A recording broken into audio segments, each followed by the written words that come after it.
తాజా అంశాన్ని చూస్తున్నాం. సికింద్రాబాద్ ఎంఎంటీఎస్ రైల్లో యువతిపై అత్యాచార యత్నం కేసు కీలక మలుపు తిరిగింది. సెల్ ఫోన్లో రీల్స్ చేస్తూ జారిపడిన యువతి అత్యాచార యత్నం జరిగిందని కట్టుకథ చెప్పినట్లు పోలీసు విచారణలో తేలింది.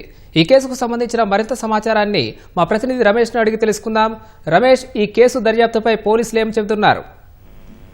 సికింద్రాబాద్ ఎంఎంటీఎస్ రైలు ప్రమాదంలో ఆ యువతి అత్యాచారం చేశారని చెప్పి కూడా పోలీసులు కేసు నమోదు చేసిన సంగతి తెలిసింది. అయితే ఈ కేసు నమోదు చేసిన అనంతరం కూడా పోలీసులు దర్యాప్తుకు సంబంధించి వేగవంతం చేయడం జరిగింది. మొదటగా సమాచారం అందుకున్న పోలీసులు అమ్మాయిని ఘటన స్థలానికి చేరుకొని తర్వాత హుటాహుటిగా ముందు గాంధీ ఆసుపత్రికి అయితే ఆసుపత్రిలో చికిత్స కోసం అయితే ఆసుపత్రికి అయితే తరలించడం జరిగింది. తరలించిన తర్వాత ఆమెకు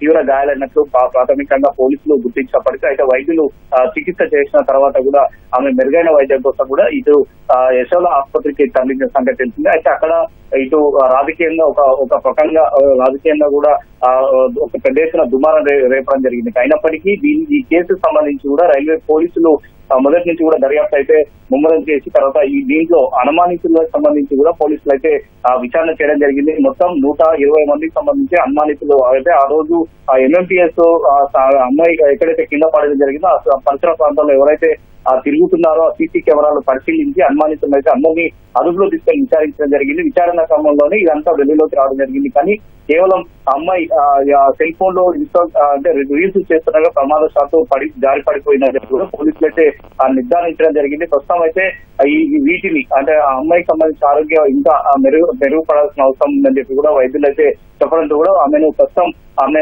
స్వగ్రామానికి అయితే ఇటు వైద్యులు అయితే తరలించినట్టు తెలుస్తుంది. ప్రస్తుతం అయితే ఆమె కోలుకున్న తర్వాత కూడా పూర్తి స్థాయిలో కూడా ఇంకా విచారణ చేయడం అయితే ఇప్పటికే కేవలం అంటే రీల్స్ చేస్తున్న సమయంలోనే కాలు జారి కింద పడినట్లయితే ప్రస్తుతం అయితే పోలీసులు గుర్తించడం జరిగింది. అయితే ఇంకా ఈ కేసుకు సంబంధించి కూడా అంశాలను పరిశీలించిన తర్వాత న్యాయ సలహా తీసుకున్న తర్వాత వీటిని కేసును ఏ విధంగా అంటే క్లోజ్ చేయాలా లేదా ఈ కేసుకు సంబంధించి ఎలాంటి చర్యలు తీసుకోవాలనేది కూడా ముందస్తుగానే న్యాయ సలహా తీసుకున్న తర్వాత ముందుకెళ్తామని కూడా రైల్వే పోలీసులు అయితే స్పష్టం అయితే చెప్తారు. మొత్తం 300కు పైగా సీసీ కెమెరాలు పరిశీలించి తర్వాత అనుమానితులు ఎవరైతే ఉన్నారో అనుమానితుల యొక్క వివరాలు కూడా సేకరించిన తర్వాత ఈ నిర్ధారణకైతే పోలీసులు అయితే ప్రస్తుతం అయితే వచ్చినట్టు తెలుస్తుంది.